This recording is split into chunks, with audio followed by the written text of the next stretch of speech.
I agree. This is the worst violence since 2010, and I want to briefly talk about 2010. In 2010, we had similar protests. Thousands and thousands of people marched in the streets of Srinagar and towns and villages of Kashmir. And by the end of that summer, 120 people were killed, many of them teenagers. The youngest was 8 years old, who was basically bludgeoned to death for merely standing on the street, on the roadside.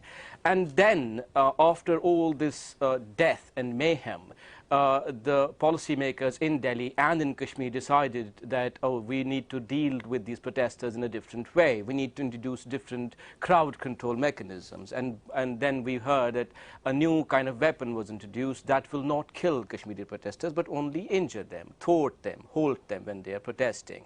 And this weapon is called a buckshot gun or a pellet gun, which basically, when you fire at a crowd, it sprays hundreds of steel tiny pellets into the bodies of these young protesters.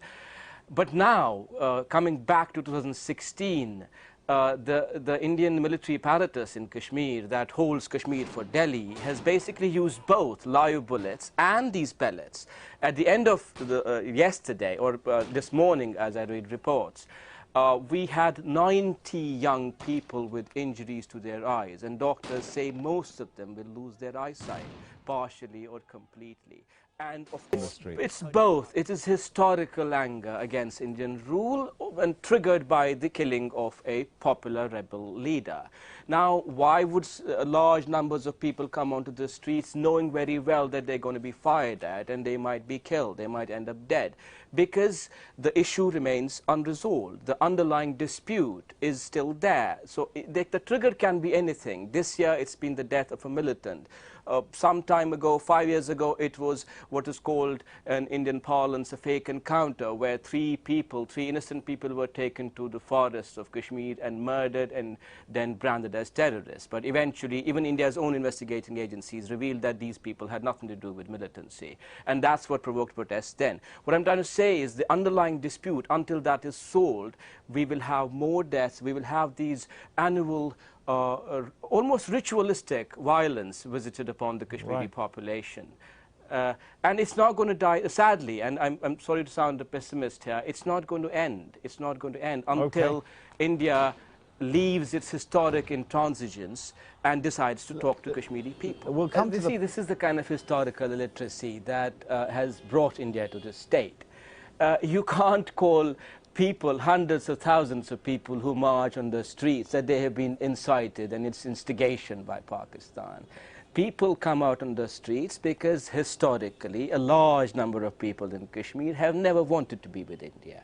Now, the context might be different from one year to another. How would you respond to those say, Pakistan has made no secret of its support for those who are struggling against Indian rule? Pakistan is a party to the dispute, but I always say both the countries have to leave their intransigent, rigid positions. India keeps talking about the integral part. Pakistan has in the past talked about Kashmir as its jugular vein.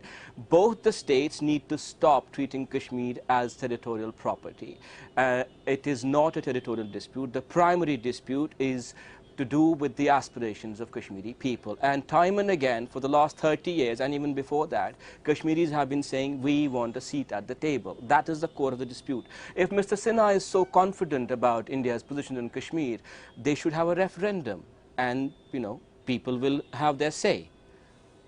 And then they can, live happily ever after. If Kashmiris decide to stay with India, should I intervene? Can I finish, please? We let you finish, Mr. Sinha. Wrap up, Mirza, if you can, in 60 seconds, and then we'll give Rakesh so if Mr. Sinha is so confident about India's position on Kashmir, they should have a referendum, ask the people of Kashmir, all kinds of people in the entire state, and then we can all live happily ever after.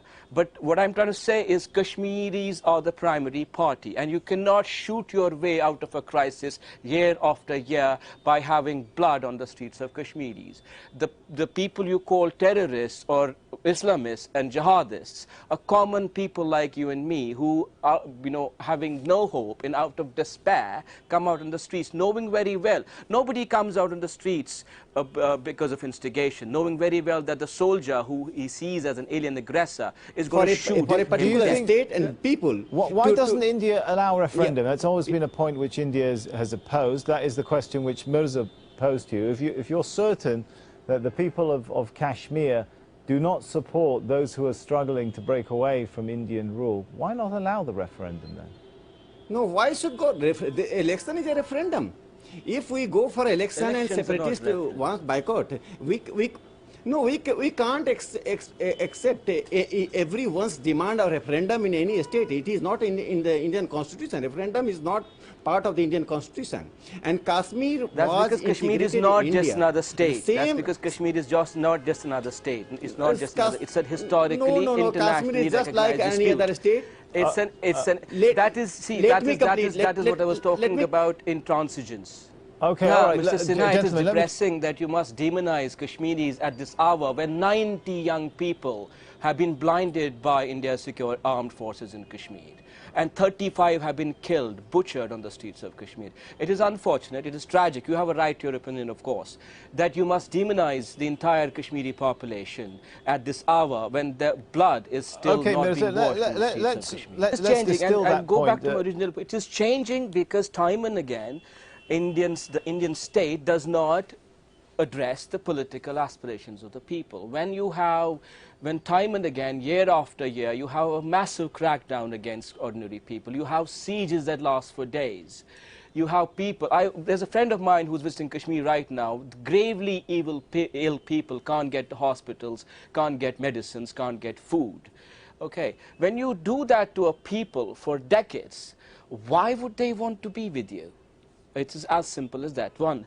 And when you refuse to meet their political demands, you're pushing people up against the wall, which means a young boy at the age of 15 decides to take up arms. Burhan Wani, you rightly said, it's a different kind of militancy. It's homegrown. These are boys who are not going to Pakistan to train as militants.